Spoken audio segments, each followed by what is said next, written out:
Matric का सभी विद्यार्थियों का फर्स्ट सिटिंग में गणित का एग्जाम था। जो भी बच्चे एग्जाम देकर आए हैं वो फटाफट आप लोगों को मिला लीजिए कितना ऑब्जेक्टिव आपका सही होता है। और यहाँ पर 100% सोल्यूशन लेकर आ गया हूँ। तो जो मैं आप लोग को आंसर यहाँ पर मैं बताने वाला हूँ वो आंसर आप लोग को 100% सही रहेगा। और मेरे पास एक स्टूडेंट का सेट यहाँ पर एफ आया। आपका जो भी सेट है, सेट ए से लेकर जे तक आपको बीच में कोई भी सेट मिला होगा, क्योंकि 10 सेट में प्रश्न पूछा गया था, जिसमें 100 ऑब्जेक्टिव प्रश्न पूछा गया था, जिसमें 50 का जवाब देना था। तो 50 में 50 ऑब्जेक्टिव आप लोग को सही हुआ है या नहीं चेक कर लीजिए। और मैं यहाँ पर 100 में 100 क्वेश्चन प्रोवाइड करवाऊंगा, ताकि जो भी आप लोगों को क्वेश्चन बनाए हैं वो क्वेश्चन आप लोग को सही सही आंसर आप लोग को मिल सके। और मिला लीजिए कितना ऑब्जेक्टिव आपका सही होता है। उसके लिए आप लोग को सिंपल से आप लोग को यहाँ पर आ जाना है। और इस क्वेश्चन में आप लोग को फर्स्ट में बोला गया था कि निम्नलिखित में से कौन सा बहुपद नहीं है। पहला क्वेश्चन था, बहुत ही आसान क्वेश्चन और इजी क्वेश्चन था। तो इसमें बहुपद नहीं है जो पूछा गया था। तो जो भी विद्यार्थी ऑप्शन डी टिक करके आए हैं उन सभी विद्यार्थियों को सही आंसर होगा, क्योंकि बहुपद का घात हमेशा माइनस में नहीं होता है। और ये सब में आप लोग को देख सकते हैं प्लस में दिया गया है घात,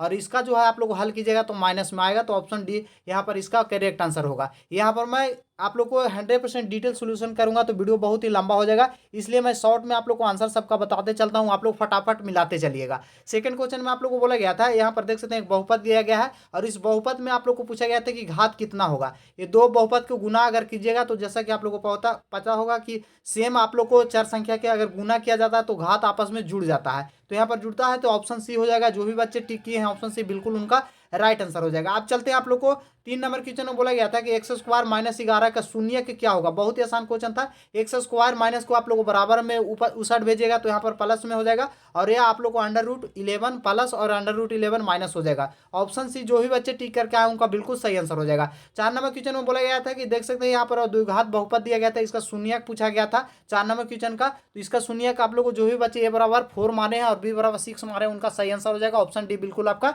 राइट आंसर हो जाएगा। 5 नंबर क्वेश्चन में बोला गया था कि यदि एक्स स्क्वायर माइनस 9x आप लोग को +1 है तो शून्य का गुणनफल 8 है।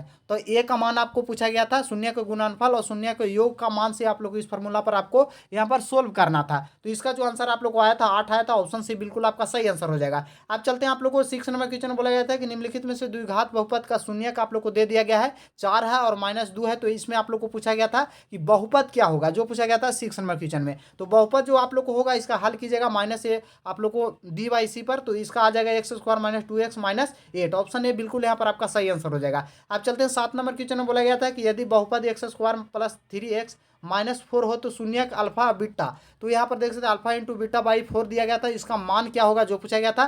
तो यहाँ पर अल्फा इंटू बीटा का अगर c/a पर आप लोग को डिटेल में हल कीजिएगा तो इसका आंसर आप लोग को जो आएगा सोल्यूशन करने के बाद वो आएगा -1। ऑप्शन ए जो भी बच्चे टिक के उनका बिल्कुल सही आंसर हो जाएगा। अब चलते हैं आप लोग को 8 नंबर क्वेश्चन में बोला गया था कि यहाँ पर देख सकते हैं px एक बहुपद है जिसका शून्य -3 है। तो आप लोग को गुणनखंड क्या होगा जो पूछा गया था। शून्य का आप लोग को दे दिया गया था और गुणनखंड इसमें पूछा गया था। तो गुणनखंड आप लोग को क्या होगा जो पूछा गया था, तो गुणनखंड हो जाएगा x + 3 हो जाएगा। ऑप्शन यहाँ पर आप लोग को बी बिल्कुल आपका राइट आंसर हो जाएगा। अब चलते हैं आप लोग को 9 नंबर क्वेश्चन में।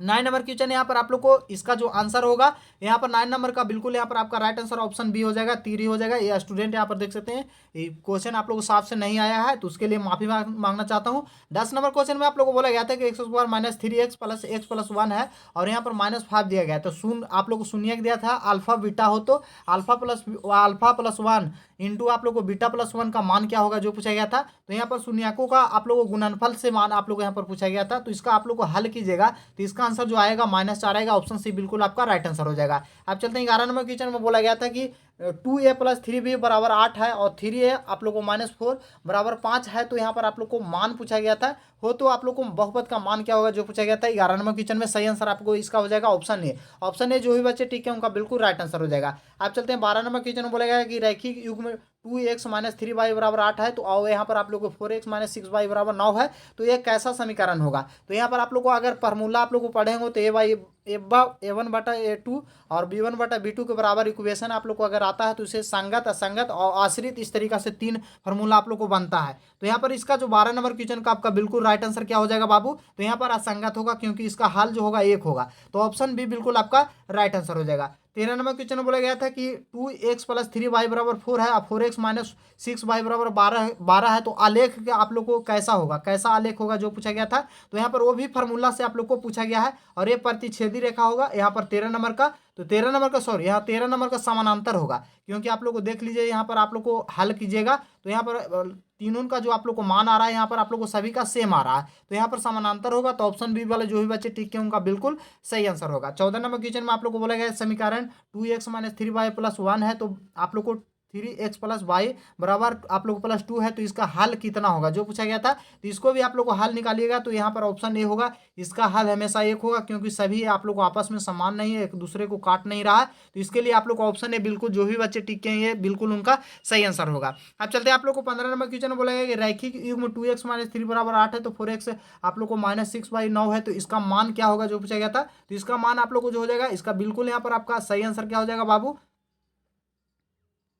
सॉरी, यहाँ पर 15 नंबर क्वेश्चन में बोला गया था एक आप लोग को के का मान किस मान के लिए समीकरण निकाय यहाँ पर आप लोग को दिया गया जिसका अनगिनत हल है।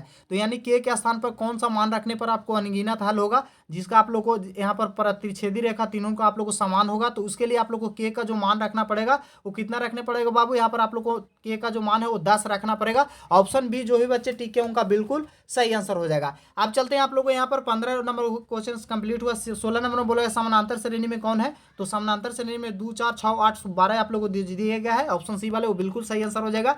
अब चलते हैं 17 नंबर में बोला गया था कि पी के किस मान के लिए यहाँ पर आप लोग को समानांतर श्रेणी में होगा। समानांतर श्रेणी में रखने के लिए पी का कौन सा मान सही होगा जो पूछा गया था। ऑप्शन बी जो भी बच्चे टिक के उनका बिल्कुल सही आंसर हो जाएगा। आप देख सकते हैं यहाँ पर एक समानांतर श्रेणी दिया गया है और एनवा पद हो तो आप लोग को एनवा 25वां पद माइनस आप लोग को एनवा का 10वां पद का मान आप लोग को पूछा गया है। ये दोनों को आप लोग को समानांतर श्रेणी से क्वेश्चन आप लोग को पूछा गया था 18 नंबर को। अगर आप लोग इस प्रश्न का आप लोग हल किए होंगे तो इसका सही आंसर आप लोग को हो जाएगा 75। ऑप्शन बी जो भी बच्चे टिक है उनका बिल्कुल सही आंसर हो जाएगा। 19 नंबर बोला गया था समानांतर श्रेणी का दूसरा पद आप लोग को 13 है तथा इसका 15वां पद 25 है, तो सार्वंतर क्या होगा। सार्वंतर आप लोग को पूछा गया था प्रथम पद माइनस द्वितीय पद होता है, तो सार्वंतर आप लोग को इसका हल करके आप लोग को निकालिएगा, तो इसका सही आंसर आप लोग को 4 आएगा। ऑप्शन बी जो भी बच्चे टिक है उनका बिल्कुल सही आंसर हो जाएगा। आप चलते हैं 20 नंबर क्वेश्चन बोला गया यदि समानांतर श्रेणी का प्रथम पद एनवा पद का योग आप लोग को दिया गया 5n² है, तो समानांतर श्रेणी का सार्व अंतर क्या होगा जो पूछा गया था। फिर भी आप लोग को सार्वंतर से भी क्वेश्चन दोबारा से पूछा गया था, तो सही आंसर इसका हो जाएगा -2। ऑप्शन बी जो भी बच्चे टिक है उनका बिल्कुल सही आंसर हो जाएगा। अब चलते हैं आप लोग को यहाँ पर 21 नंबर क्वेश्चन में बोला गया था कि दो बिंदुओं का आप लोग को जोड़ने का रेखाखंड का मध्य बिंदु का मान क्या होगा। तो यहाँ पर आप लोग को ये जो क्वेश्चन अगर आप लोग हल कीजिएगा तो इसका 21 नंबर का बिल्कुल यहाँ पर आपका राइट आंसर ऑप्शन ए हो जाएगा। -8 जो भी विद्यार्थी टिके उनका बिल्कुल सही आंसर हो जाएगा। आप चलते हैं 22 नंबर बोले यदि तीन बिंदु में रैखिक हो तो आप लोग को त्रिभुज का क्षेत्रफल का मान क्या होगा जो पूछा गया था। तीनों बिंदु रैखिक में है, एक समान रेखा में है, तो उसका मान क्या होगा, तो उसका मान 0 होगा। ऑप्शन सी बिल्कुल यहाँ पर आपका राइट आंसर हो जाएगा। चलते हैं 23 नंबर बोला गया था कि आप लोग एबीसी शीर्षक का निर्देशांक दिया गया था और इसका केंद्र का निर्देशांक आप लोग को पूछा गया था। ये फार्मूला से आप लोग को हल करना था, तो जो भी विद्यार्थी इस फार्मूला का अगर हल कीजिएगा तो उसका मान आप लोग को केंद्र का जो मूल बिंदु का मान आएगा वो 4 और 0 आएगा। तो ऑप्शन डी जो बिल्कुल यहाँ पर सही आंसर हो जाएगा। 24 नंबर क्वेश्चन बोला गया कि यदि त्रिभुज एबीसी और एडी का आप लोग को अर्ध है, तो यहाँ पर आप लोग को भुजा का दिया गया तो आपको डी का मान पूछा गया था। तो यहाँ पर आप लोग को संगत भुजाओं का अनुपात संगत भुजा के योग के बराबर होता है। इस फार्मूला पर अगर आप लोग को पढ़े होंगे यहाँ पर आप लोग को ज्योमेट्री में, तो इस क्वेश्चन को आसानी से आप लोग हल किए होंगे। तो इसका सही आंसर आप लोग को क्या हो जाएगा, यहाँ पर आप लोग को ऑप्शन बी बिल्कुल राइट आंसर हो जाएगा। जो मैं आप लोग को बता रहा हूँ क्वेश्चन को मैं हल किया हूँ उसके बाद आप लोग को बता रहा हूँ ताकि सभी विद्यार्थी फटाफट मिला लीजिए। अब यहाँ पर बोला गया था कि त्रिभुज एबीसी में आप लोग को डी के समानांतर बीसी है, तो इस प्रकार से आप लोग को दिया गया है और आप लोग को एसी का मान दिया गया था और एई का मान आपसे पूछा गया था। तो संगत भुजाओं का आप लोग को अनुपात संगत भुजाओं के अनुपात के बराबर होता है तीनों त्रिभुज का। अगर तो यहाँ पर आप सर्वसामिका से पूछा गया था क्वेश्चन, तो इसका सही आंसर आप लोग को हल कीजिएगा तो इसका बिल्कुल यहाँ पर करेक्ट आंसर 25 नंबर का आपका सही आंसर ऑप्शन डी हो जाएगा। ऑप्शन डी जो विद्यार्थी टी करके उनका सही आंसर होगा। आप चलते हैं आप लोग को 26 नंबर क्वेश्चन बोलेगा कि यदि दो समरूप त्रिभुज का संगत भुजाओं का अनुपात इतना है तो उनके परिणामों का अनुपात क्या होता है। तो संगत भुजाओं का अनुपात उनके वर्ग के क्षेत्रफल के अनुपात के बराबर होता है। इस फार्मूला पर आप लोग को इस क्वेश्चन को आप लोग को हल किया गया था, तो इसका सही आंसर आप लोग को हो जाएगा ऑप्शन बी। ऑप्शन बी जो भी विद्यार्थी टी के उनका बिल्कुल सही आंसर हो जाएगा। चलते हैं 27 नंबर क्वेश्चन बोला गया था कि त्रिभुज एबीसी में एबी के मान आप लोग को √6 दिया गया है और एसी का मान 12 सेंटीमीटर है, तो बीसी का मान आप लोग को 6 सेंटीमीटर है। तो कोण बी का आप लोग को मान पूछा गया था, तो कोण बी का आप लोग को मान क्या हो जाएगा बाबू। तो कोण बी का मान अगर आप लोग को हल किए होंगे तो इसका मान जो आया होगा 60 डिग्री आया होगा। ऑप्शन बी बिल्कुल आपका सही आंसर हो जाएगा। अब चलते हैं आप लोग को यहाँ पर 27 नंबर क्वेश्चन यहाँ पर कंप्लीट हुआ। अब यहाँ पर आप लोग को दिया गया था 28 में कि समबाहु त्रिभुज एबीसी में भुजा 12 सेंटीमीटर है और समबाहु डीएफ का आप लोग को 6 भुजा है, तो क्षेत्रफलों का अनुपात आपसे पूछा गया था। तो संगत भुजाओं का अनुपात संगत क्षेत्रफल के अनुपात के बराबर होता है। इस फार्मूला से आप लोग ये बनाए होंगे, तो इसका सही आंसर ऑप्शन सी हो जाएगा, 4:1 हो जाएगा। 29 में आप लोग को बोला गया था कि एबीसी एक त्रिभुज है। अब फिर से आप लोग को सर्वसंख्या से यह क्वेश्चन आप लोग को पूछा गया था 29 नंबर में। तो ये क्वेश्चन, ये सब क्वेश्चन बहुत ही आसान आसान आप लोग को क्वेश्चन था। यहाँ पर 29 नंबर का बिल्कुल आपका सही आंसर ऑप्शन डी हो जाएगा, 81:49। जो भी बच्चे टिक करके आए उनका बिल्कुल सही आंसर हो जाएगा। हो सकता है आपका क्वेश्चन आगे पीछे रहे, लेकिन जो मैं आंसर बता रहा हूँ 100% आप लोग को आंसर सही है। आंसर आप लोग को मिलाते चलिए।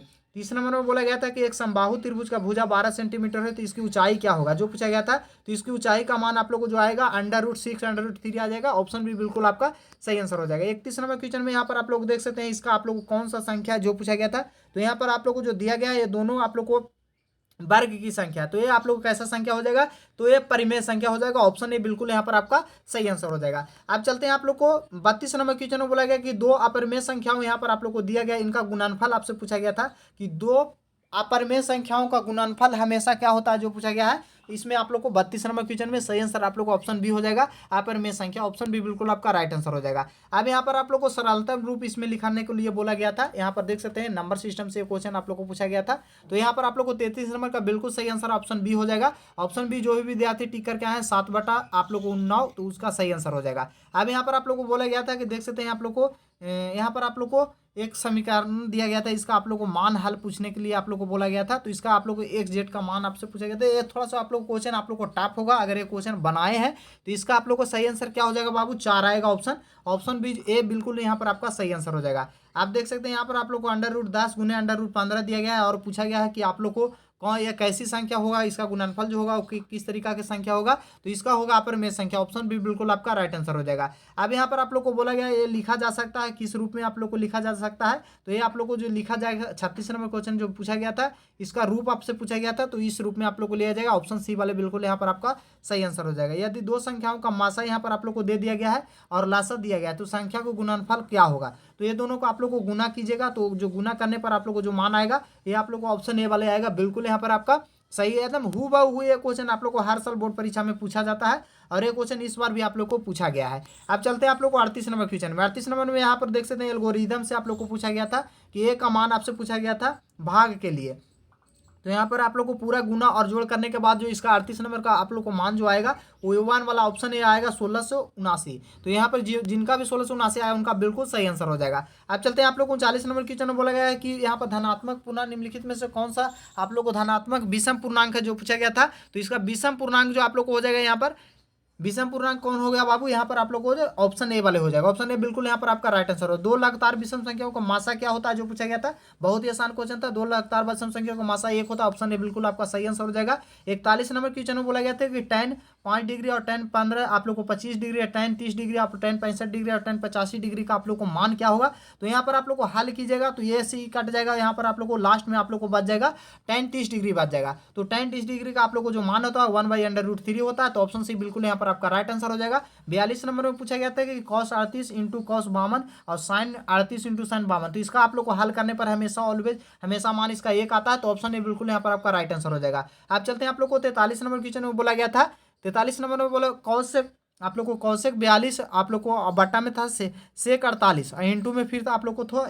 यहाँ पर आप लोग को दोनों का मल्टीपल करने पर यहाँ पर हमेशा जो इसका मान आएगा वो हल करने पर आपको मान आएगा ऑप्शन ए। ऑप्शन सी बिल्कुल यहाँ पर आपका सही आंसर हो जाएगा। tan यहाँ पर आप देख सकते हैं, ये क्वेश्चन बहुत विद्यार्थी गलती करते हैं।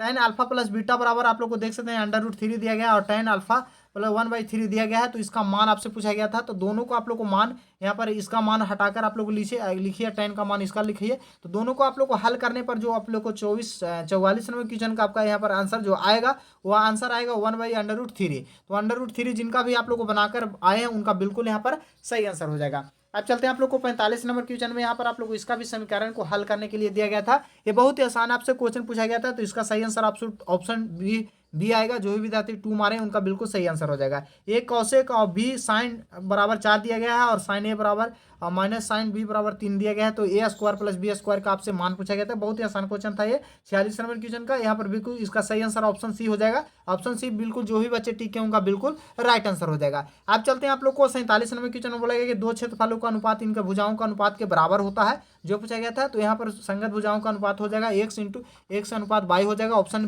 डी बिल्कुल आपका सही आंसर हो जाएगा। 48 नंबर क्वेश्चन में बोला गया था कि किसी वृत्त का क्षेत्रफल आप लोग को देख सकते हैं 49 सेंटीमीटर, तो इसका व्यास आपसे पूछा गया था। बहुत ही आसान क्वेश्चन था। तो यहाँ पर आपका सही आंसर क्या हो जाएगा बाबू, इसका व्यास आप लोग को निकालिएगा तो इसका आंसर आ जाएगा 11। ऑप्शन बी बिल्कुल आपका राइट आंसर हो जाएगा। अब चलते हैं आप लोग को 49 नंबर क्वेश्चन में बोला गया कि 5 चक्कर में आप लोग को 14 सेंटीमीटर त्रिज्या वाले पहिया द्वारा तय की गई दूरी आपसे पूछा गया था। बहुत ही आसान क्वेश्चन था। आप लोग को ये मेंसुरेशन से आप लोग को क्वेश्चन पूछा गया था। तो मेंसुरेशन आप लोग को यहाँ पर 14 आप लोग को 440 जो भी विद्यार्थी टिक है उनका बिल्कुल सही आंसर हो जाएगा। 50 नंबर में बोला गया था कि एक वृत्त का क्षेत्रफल का वर्गों का क्षेत्रफल का अनुपात के बराबर होता है, तो परिमिति का अनुपात होगा। यहाँ पर परिमिति का अनुपात आपसे पूछा गया था। तो परिमिति का अनुपात जो हो जाएगा बाबू यहाँ पर हो जाएगा ऑप्शन डी। ऑप्शन डी जो भी बच्चे ठीक है उनका बिल्कुल सही आंसर हो जाएगा। आप फटाफट आप लोग यहाँ पर मैं ऑप्शन सिर्फ सही विद्यार्थियों को मैं बताऊंगा। देख सकते हैं एक वृत्त को दो समानांतर स्पर्श रेखा के बीच की दूरी आप लोग को 10 सेंटीमीटर दिया गया है। तो इसका त्रिज्या कितना होगा जो पूछा गया था आप लोग को 51 नंबर क्वेश्चन में। सही आंसर इसका आप लोग को क्या हो जाएगा बाबू, 51 नंबर का आपको बिल्कुल यहाँ पर राइट आंसर ऑप्शन सी हो जाएगा 5 सेंटीमीटर। आप चलते हैं 52 नंबर में बोला गया दो वृत्त यदि बाह्य रूप से स्पर्श करता है तो उसके उभयनिष्ठ स्पर्श रेखाओं की संख्या कितनी होगी, जो पूछा गया था आप लोग को। बहुत ही आसान क्वेश्चन था और ये क्वेश्चन हर विद्यार्थी आप लोग को आसानी से बनाकर आए होंगे। तो यहाँ पर आप लोग को 52 नंबर का आपका बिल्कुल यहाँ पर करेक्ट आंसर हो जाएगा ऑप्शन बी। ऑप्शन बी बिल्कुल यहाँ पर आपका सही आंसर हो जाएगा। अब चलते हैं आप लोग को 53 नंबर क्वेश्चन में। 53 नंबर बोला गया है कि किसी बाह्य बिंदु पर पी से वृत्त पर पी ए और पी बी आप लोग को स्पर्श रेखा खींची गई है। तो पी के मान आप लोग को दिए गए 6 सेंटीमीटर। तो यहाँ पर आप लोग को पीबी का आपसे मान पूछा गया है। तो पीबी का मान आप लोग को क्या होगा जो पूछा गया था 53 नंबर क्वेश्चन में। सही आंसर इसका आप लोग को क्या हो जाएगा, ऑप्शन बी हो जाएगा 6 सेंटीमीटर, क्योंकि दोनों स्पर्श रेखा की लंबाई आपस में समान होती है। 54 नंबर क्वेश्चन में बोला गया था कि यदि 3 सेंटीमीटर त्रिज्या वाले वृत्त की खींची गई स्पर्श रेखा 60 डिग्री के कोण पर झुकी हुई है तो प्रत्येक स्पर्श रेखा की लंबाई क्या होगा, जो पूछा गया था 54 नंबर क्वेश्चन में। बहुत ही आसान क्वेश्चन था। यहाँ पर इसका सही आंसर आप लोग को हो जाएगा ऑप्शन बी। ऑप्शन बी जो भी बच्चे टिक करके आए उनका बिल्कुल राइट आंसर हो जाएगा। आप लोग को 55 नंबर क्वेश्चन में बोला गया कि साइन आप लोग को 20 डिग्री प्लस 0 डिग्री और कॉस 30 डिग्री में आप लोग को थीटा का मान आपसे पूछा गया था। बहुत ही आसान क्वेश्चन था। 55 नंबर में बिल्कुल सही आंसर आप लोग को हो जाएगा 40 डिग्री। ऑप्शन सी आप लोग ऑप्शन बी बिल्कुल आपका राइट आंसर हो जाएगा। 56 नंबर क्वेश्चन में बोला गया कि त्रिभुज एबीसी में कोण आप लोग को सी का मान 90 डिग्री है, तो साइन ए प्लस बी का मान आप लोग को क्या होगा जो पूछा गया था। 56 नंबर क्वेश्चन बहुत ही आसान क्वेश्चन था। सही आंसर आप लोग को हो जाएगा ऑप्शन ए बिल्कुल आपका राइट आंसर हो जाएगा। अब चलते हैं आप लोग को 57 नंबर क्वेश्चन में। 57 नंबर क्वेश्चन में आप लोग को बोला गया कि sec square 23 minus ten square 23 plus 2 बराबर आप लोग को क्या होगा जो पूछा गया था। यहाँ पर आप लोग को 57 नंबर क्वेश्चन का यहाँ पर बिल्कुल आपका सही आंसर क्या हो जाएगा, ऑप्शन डी। ऑप्शन डी जो भी विद्यार्थी टिक के उनका बिल्कुल राइट आंसर हो जाएगा। अब चलते हैं आप लोग को यहाँ पर 58 नंबर क्वेश्चन में। 58 नंबर में यहाँ पर आप देख सकते हैं बहुत ही आसान क्वेश्चन आप लोग को था। ये भी आप लोग को त्रिकोणमिति से क्वेश्चन पूछा गया था और इसका जो भी विद्यार्थी आंसर बनाकर आए हैं उनका बिल्कुल यहाँ पर आपका सही आंसर ऑप्शन बी हो जाएगा 0 डिग्री। ऑप्शन बी बिल्कुल आपका राइट आंसर हो जाएगा। 59 नंबर क्वेश्चन में बोला गया कि tan थीटा बराबर आप 3/4 है, तो साइन थीटा का मान आपसे पूछा गया था। तो यहाँ पर tan थीटा बराबर आप लोग को ये फार्मूला पर निकाल दीजिएगा। तो यहाँ पर आप लोग आसानी से क्वेश्चन आप लोग को बन गया होगा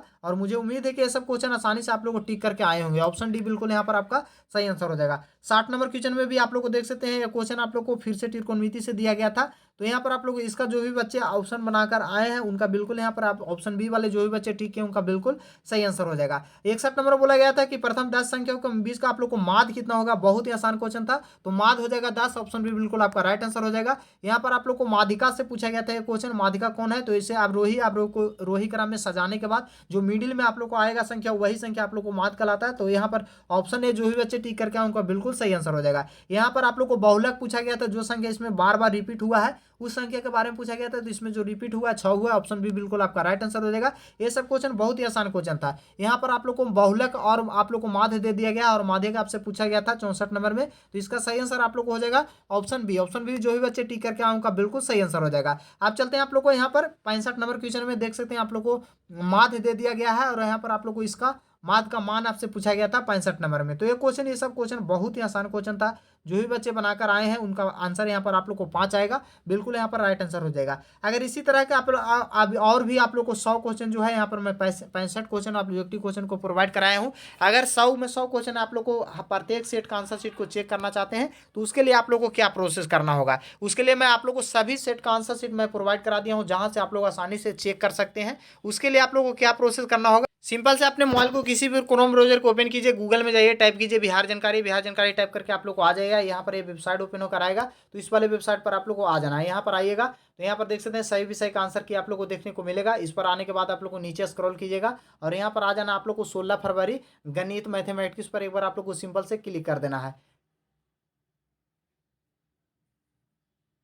तो वहाँ पर आप जैसे ही क्लिक कीजिएगा इस तरीका से गणित का आप लोग को पेज ओपन होकर आ जाएगा, जहाँ पर आप लोग को सभी सेट का आंसर सीट यहाँ पर आप लोग को देखने को मिलेगा। जैसे ही मेरे पास सभी सेट का आंसर सीट आता है तो यहाँ पर मैं प्रोवाइड करा देता हूँ ताकि सभी विद्यार्थी आसानी से मिला ले और यहीं से आकर आप लोग ऑब्जेक्टिव प्रश्न को देख सकते हैं और मिला लीजिएगा कितना ऑब्जेक्टिव सही होता है। और यहाँ से आप लोग को प्रत्येक सब्जेक्ट का आंसर सीट दिया जाएगा और वायरल जो ऑब्जेक्टिव प्रश्न आप लोग को होता है यहाँ से आप लोग आकर मिल ले सकते हैं। और व्हाट्सएप ग्रुप में अगर ले जाता है तो व्हाट्सएप ग्रुप में ज्वाइन जरूर होइए, वहीं पर सबसे पहले आप लोग को अपडेट दिया जाता है। तो चैनल को सब्सक्राइब करके बगल वाले घंटी को प्रेस कर लीजिए और जो भी क्वेश्चन मैं बच गया वो क्वेश्चन मैं आप लोग को नेक्स्ट वीडियो में बना दूंगा, क्योंकि ये वीडियो बहुत ही लंबा हो गया इसके वजह से।